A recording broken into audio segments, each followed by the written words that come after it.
Welcome to the Future of Medicine podcast, presented by Predictiv, the first DNA-based digital twin to predict and prevent over 22,000 diseases. Welcome to the Future of Medicine. In this podcast, we explore how technology and science are shaping the medicine of the future. From genomics to wearable devices, artificial intelligence to at-home diagnosis and treatments, our guests will share how they foresee the future and how they contribute to it. Today, I have the chance to have with me Michele Colucci. Michele is a lawyer, serial entrepreneur, and the founder of DigitalDx Ventures, an early-stage venture fund investing in AI in data-enabled healthcare. DigitalDx has 7 portfolio companies focused on areas such as breast cancer, kidney health, mental health, Alzheimer's and brain health, lungs fluid, and women's health. And the fund is located in Silicon Valley on the renowned Sand Hill Road.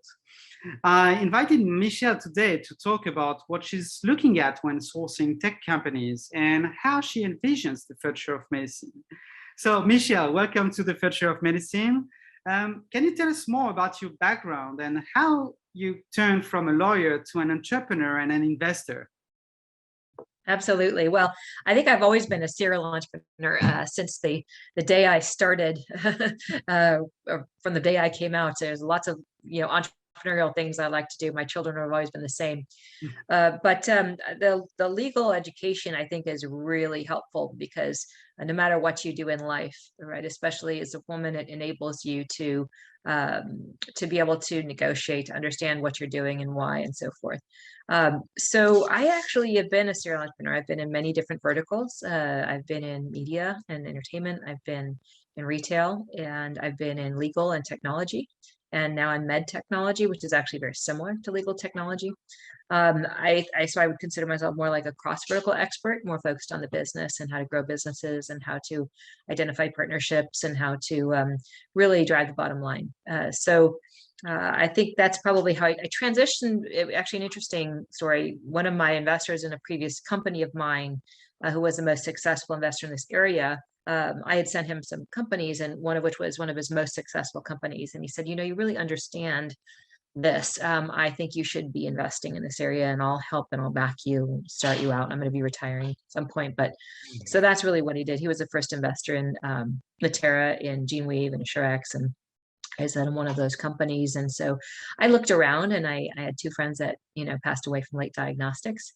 And I said, this is just a really big need. There's no reason why we can't identify what we are. We have a propensity to contract given our history and our family history, our electronic health record, or all the social determinants of health, all this kind of stuff. We should have predictive. We should have accurate early diagnostics, right? And we should be able to monitor. And so really trying to attack that entire continuum of what could be wrong with me, what is wrong with me, and is it still wrong with me, is something that I think is incredibly important. It gets 5 to 7% of the funding, but it guides about 60 to 70% of the entire patient journey. If you get it wrong, or if you miss it, the chances of your survival can be reversed, from like 80% to 20. I mean, it's very scary if we don't have the diagnostic early and accurate. And so that's our focus: earlier, less invasive, less expensive, more accurate, enabled by AI and data. Oh, yeah. Well, that's that's great. So you founded DigitalDx to focus on those technology-enabled diagnostics. At what stage do you invest? What is the average amount of investment, the range of valuation of the companies? Just in case some entrepreneurs would listen and would like to send you their pitch deck. Absolutely. So we invest in the seed and early stage. We don't invest in what we call a science experiment. So that's what we have non-dilutive grants for, non-dilutive funding. But we do invest in, if you have something and it works on a certain sample size and you've got great results, your sensitivity, specificity in the 90th percentile, and you really are solving a very big problem, and you've got some IP around it, then we want to talk to you. So that's kind of how we look at the initial investment. We do like to follow on with our companies. We like to own about 10 to 15% at our companies at exit. So initial checks will be start at 100,000 and go or up to $1 million, depending on the company. and then ideally follow on with that percentage to exit. Okay. And as an investor, you were mentioning IP. What is the first thing you look at when you meet an entrepreneur, or on Zoom or in person? Is it about the long-term potential? Is it the traction, the team, the patents? So it's such a big combination of those, right? There are some high-level critical items that one has to have to make a good investment and have a good exit with that investment. After all, at the end of the day, what everybody has to remember, especially entrepreneurs, is that this is not our money. This is other people's money. We have a responsibility to make a profit and be good stewards of their money. We have a fiduciary responsibility to manage that capital in an intelligent way. So we do a lot of diligence. We're very careful with our investments. We're very strategic. But what we really want to see in companies is what's going to make a company successful, right? It is the approach of the team. Is it diversified? Is there diversity of thought and experience on the team? We focus on gender diversity a lot in our fund because we have different skill sets, and it's really important that you have all of them to ensure that you consider everything along the way and make sure you plan for everything, all the possible things that could go wrong, all the possible ways of looking at something. It's very important that the team is diverse for that purpose. We look at how defensible the intellectual property is, because being, first, second, third to market is not great if you don't have any defensible position, because there's always somebody with more money that can, clobber you. So you have to have something. And a lot of companies, by the way, are sold because of the value of their IP and their defensible position for a certain period of time. I mean, you wouldn't have drugs out there if that wasn't the case, right? So we really focus on the defensibility of how solid the IP is, who filed it, have they clustered it, have they put a moat around it, what's their strategy on the IP. We also look at the likelihood and necessity of regulatory. So is this a lab developed test? Is this an FDA CLIA lab? What are they using? A physician, what's the way they're going to have this approved, and then what's the way they're going to have it reimbursed? Are the existing reimbursement codes? Is this a de novo? Do we have to figure this out from scratch? Could it be a breakthrough designation that could then carry along with it some reimbursement opportunities? They're talking about some really interesting legislation to enable that right now. And so, we are risk. We're all about risk, right? We have to reduce risk as much as we can, because again, we're using other people's money for this. So how can we reduce risk? We reduce risk by identifying how strong the patents are, how great the team is, experience, who their advisors are. Do they know what they're doing? Because at the end of the day, I might not know if a specific approach through telomeres or something is exactly right, but I do rely on my Nobel laureate who knows that. And I call and say, what do you think? So if I see someone on the advisor of the team, who's really well-versed in the field and a leader, a key opinion leader, and they're backing it, that gives me more comfort. Right. So we look at the quality of those advisors, quality of the team.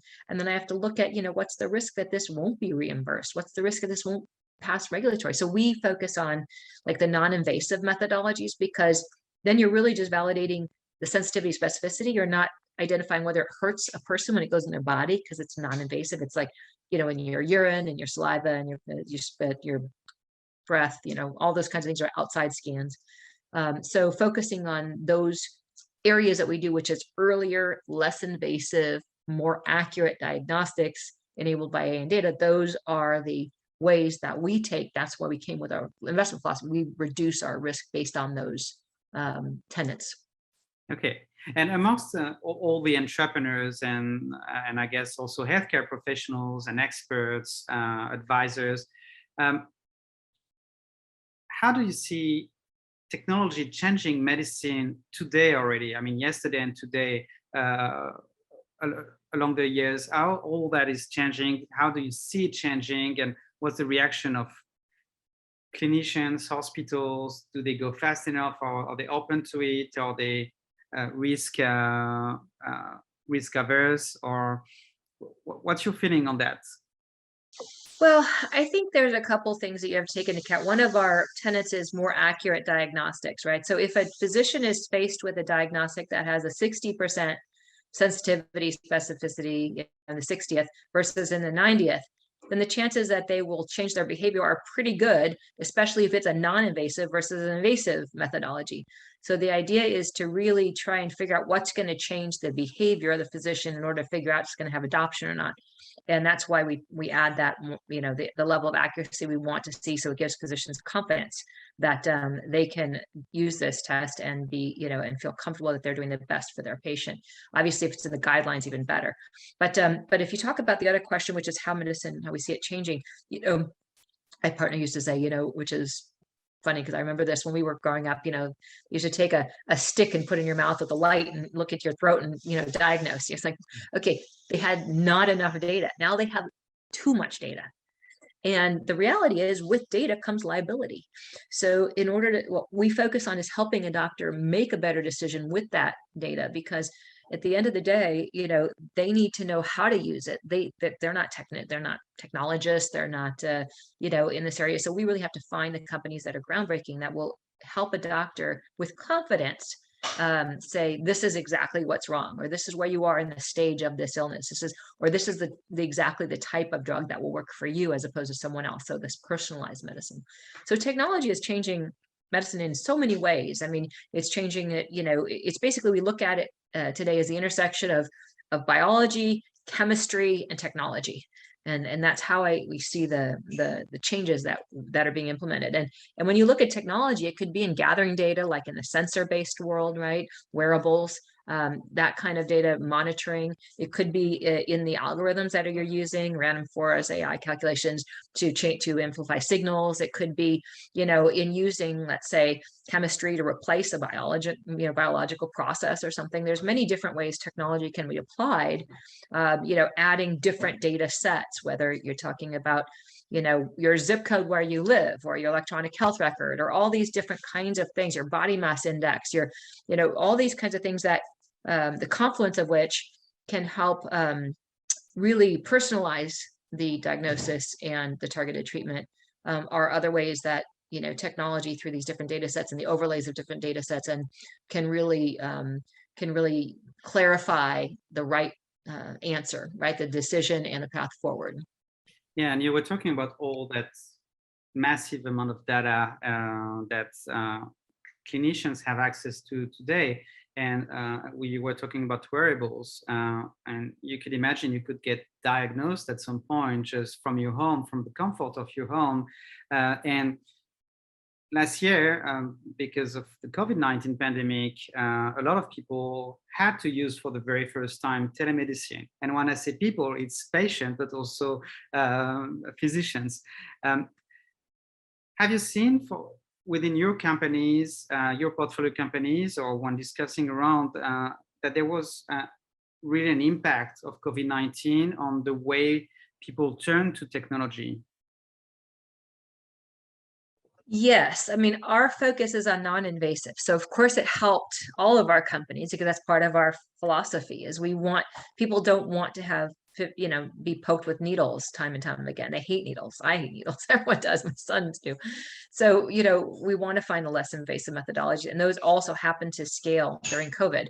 Now, in general, when people are sick, you don't want to go be dragged into the doctor again and again, and or go to the ER, right, the minute there's something, because they don't know what's wrong. If there's a way to monitor that, the at-home monitoring market is really picked up, and obviously and exploded in the way that it sort of accelerated the explosion through telehealth and at-home monitoring. It was always going to come.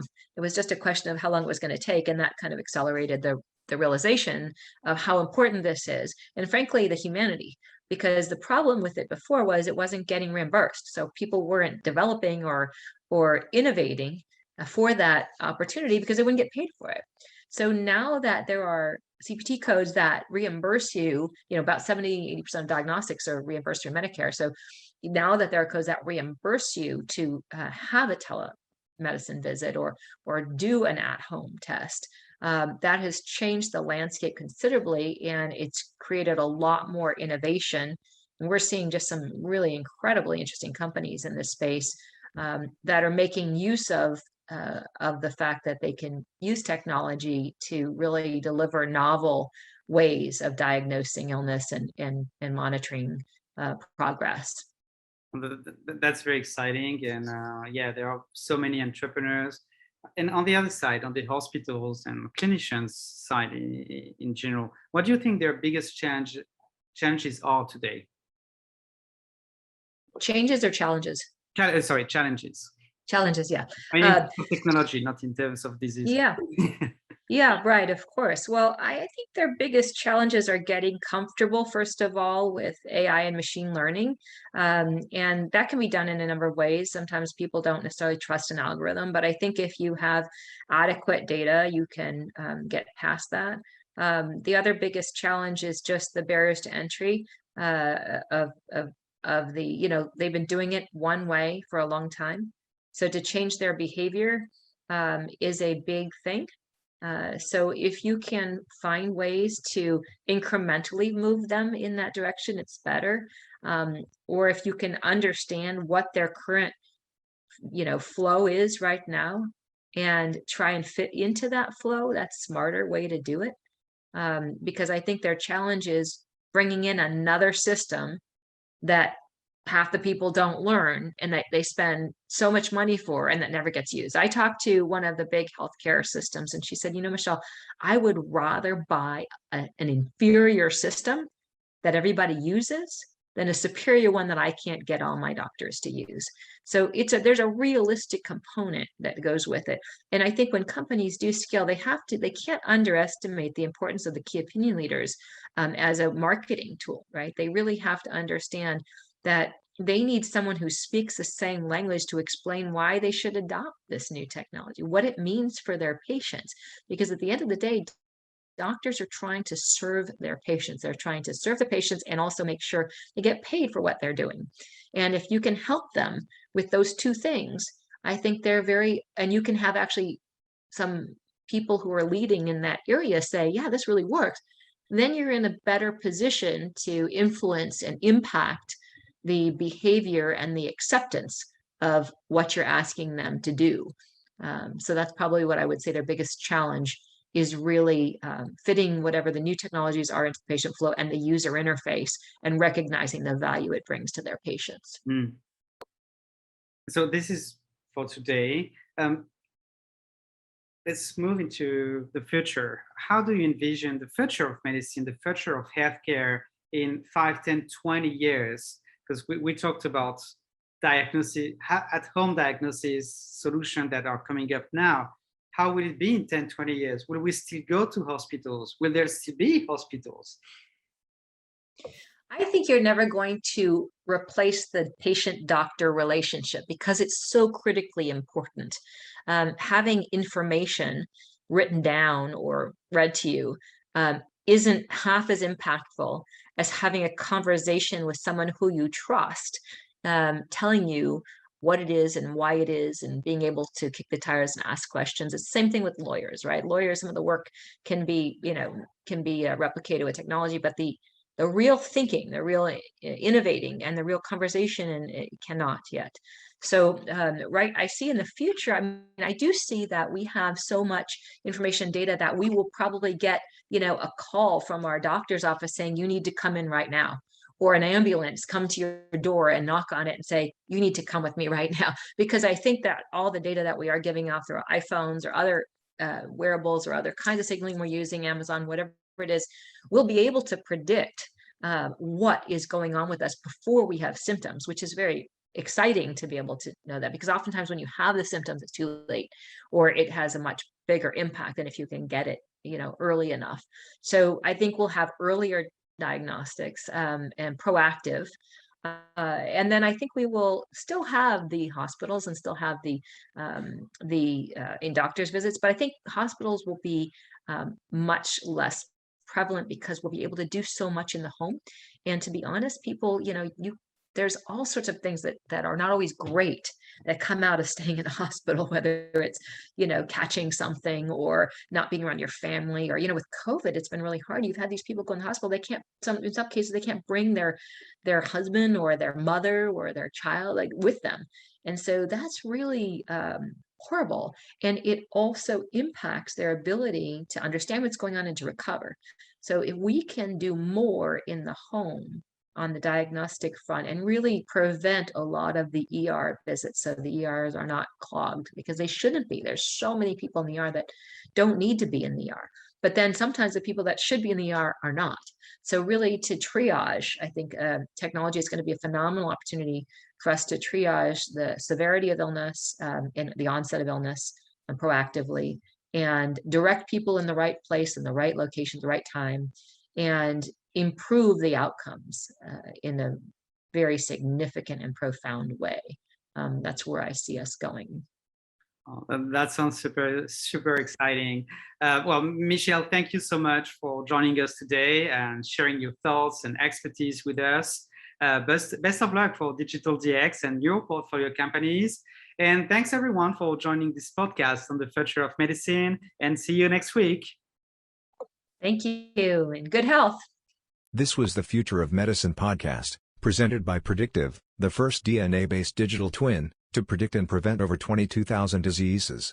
Learn more on www.predictivecare.com.